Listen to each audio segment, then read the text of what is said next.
Oke, baik. Terima kasih atas kesempatan yang diberikan. Ya, sebelumnya tadi yang disampaikan oleh Pak Dr. Thomas ya, bukan Pak Reza. Ah, jadi secara umum memang sudah sangat lengkap apa yang disampaikan oleh Pak Dr. Thomas tadi berkaitan dengan seleksi substansi uh, dan disertai dengan tips dan triknya. Saya mungkin hanya melengkapi saja uh, terkait apa yang sudah disampaikan di awal pemateri yang pertama. Sebelumnya saya izin share screen dulu. Oke.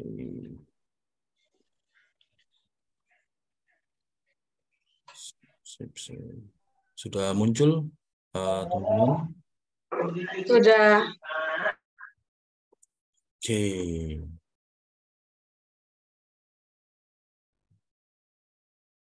Oke.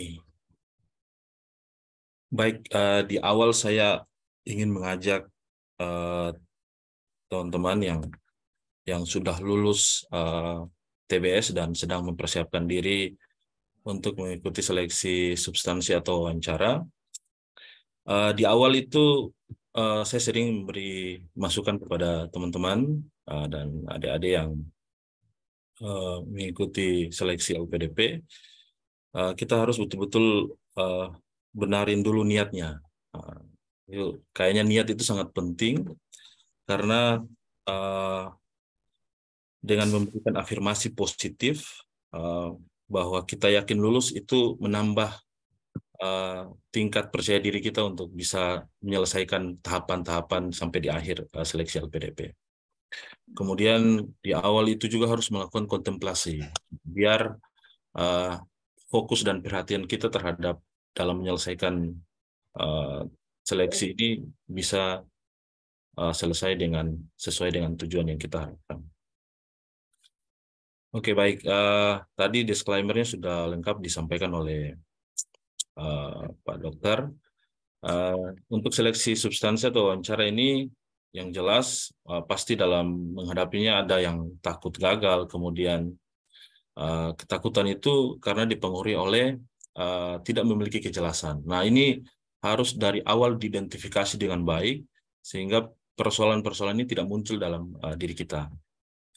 Selanjutnya lagi saya ingin memberi sebuah informasi. Ternyata ada passing grade seleksi substansi dan itu kalau dicek di tahun 2022.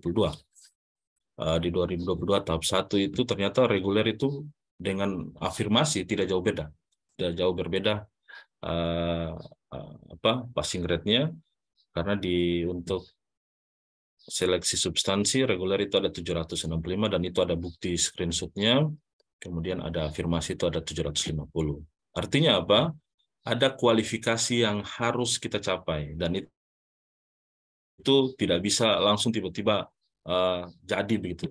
Kita butuh persiapan, kita butuh amunisi untuk betul-betul sampai pada kualifikasi yang diinginkan oleh LPDP.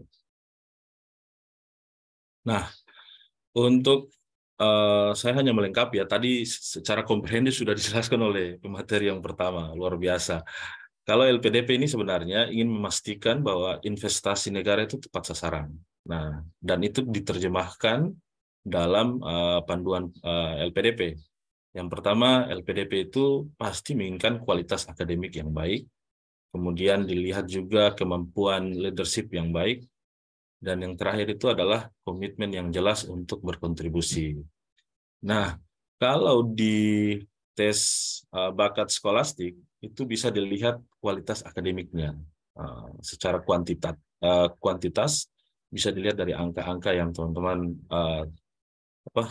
dapatkan dari hasil TBS itu. Namun di dalam seleksi substansi atau seleksi wawancara itu akan dilihat betul kualitas akademiknya dan terkonfirmasi lewat proses wawancara. Selanjutnya, untuk berinvestasi pada SDM yang unggul, tentu ingin dilihat leadership-nya. Makanya dalam proses wawancara, pasti dilihat di breakdown betul-betul kira-kira calon penerima beasiswa ini punya leadership yang baik atau tidak. Makanya kita harus betul-betul mempersiapkan jawaban-jawaban yang tadi sudah disampaikan oleh pemateri yang pertama. Selanjutnya komitmen yang jelas untuk berkontribusi. Nah, kontribusi itu dilihat dari sebelum sebelum, kemudian saat ini dan yang akan datang. Dan itu kan harus termanifestasi dalam esai, termanifestasi dalam esai yang kita tulis, dan itu betul-betul harus dikuasai apa yang ditulis, dan itu yang harus dipertanggungjawabkan. Ya, tadi persis sama, ada pra-interviewnya, kemudian ada pada saat interview dan post-interview. Secara umum sama saja apa yang disampaikan oleh pemateri yang pertama. Saya mengulang dan memperdalam apa hal-hal yang memang, dan lebih khusus lagi untuk doktoral. Oke, baik. Yang selanjutnya, ya ini, untuk pra-interview, teman-teman harus betul-betul mencari dan mendalami dan mengerti apa yang harus dipersiapkan, terutama berkaitan dengan kemampuan diri ya. Kemampuan diri itu ada kekuatan, kemudian juga harus ada kelemahan. Jangan ada pengalaman yang kurang mengenakan di teman-teman sebelumnya, ya jawabannya tidak ada kelemahan. Nah, itu pasti menjadi salah satu nilai yang minus kalau pada satu wawancara ditanya mana kelemahannya dan menjawabnya tidak ada. Kemudian untuk S3 ternyata sangat penting untuk mempersiapkan proposal untuk nanti pada saat wawancara itu akan didalami. Kalau di S3 tuh pasti harus ada novelty-nya, kajian-kajian terbaru yang sesuai dengan SDGs, social development-nya kita, sustainable, itu juga sangat penting. Karena nanti akan apakah riset kita itu sesuai dengan kebutuhan dan kontribusinya akan juga dilihat. Jadi harus ada relasi antara proposal yang ditulis juga dengan kontribusi yang nanti akan kita lakukan. Tadi juga sudah disampaikan oleh pemateri yang pertama tentang mengoleksi berbagai macam profil dari LPDP, kemudian melis pertanyaan-pertanyaan yang sering muncul, itu sangat membantu. Secara pengalaman, saya mengumpulkan kurang lebih ada 100 lebih pertanyaan disertai dengan jawabannya. Dan itu tentu pasti harus, kalau sebelum ada mock interview, minimal saya itu dalam hari itu menyediakan waktu untuk dicermin. Dicermin itu minimal 15-30 menit untuk membiasakan diri untuk praktek. Ya, jadi pertanyaannya kemudian coba menjelaskan dari apa yang ditanya. Dan itu harus praktek, teman-teman. Dan yang selanjutnya itu ya prepare yourself, dan ya berdoa itu jangan pernah putus. Kita tahu sudah disampaikan juga. Untuk saat presentasi yang jelas tenang, santai, dan fokus. Itu jangan sampai hilang. Kemudian selanjutnya tadi juga sudah disampaikan, ya jangan show up berlebihan, ya, be humble saja. Karena kalau yang show up berlebihan itu pasti dikejar itu. Dikejar sampai pada pendalaman yang memang membingungkan kita nanti ke depan. Ya, the power of storytelling itu penting. Kemampuan ini sangat penting untuk pertama membranding diri. Jadi branding diri dalam metode storytelling itu sangat penting. Nanti juga interview juga akan terbawa dan terkesima dengan apa yang, kalau memang terstruktur metode dan bahasa yang disampaikan, serta substansi isi dari yang disampaikan itu juga sesuai dengan apa yang dimau oleh LPDP.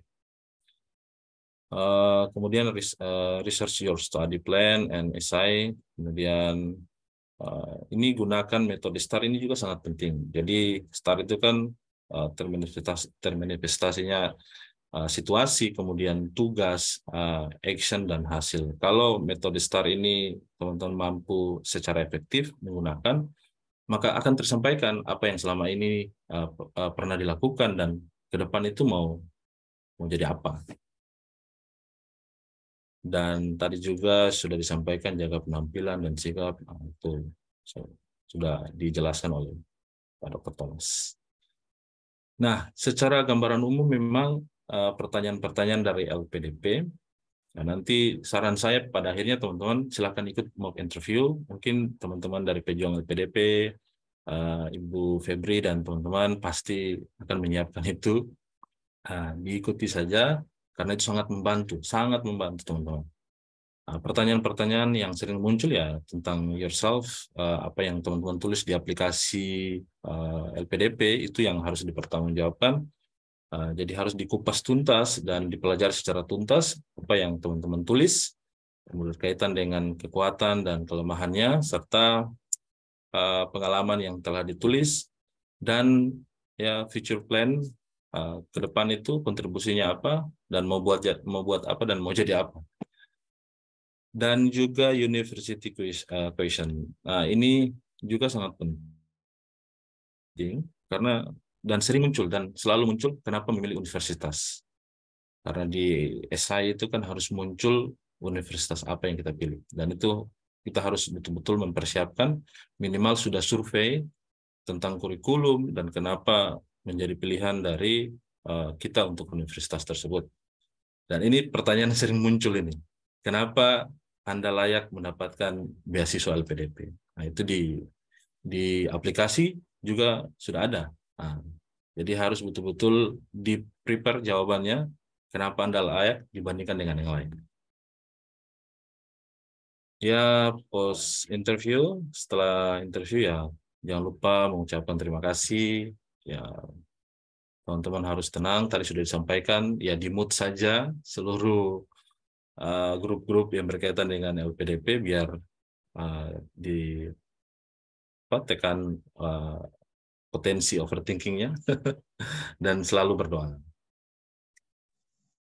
Ya, kesimpulannya lewat tahapan seleksi substansi, wawancara ini LPDP ingin memastikan bahwa penerima beasiswanya ini memenuhi persyaratan yang ada dan memiliki potensi untuk sukses dalam pengembangan karir dan capaian sukses di masa depan.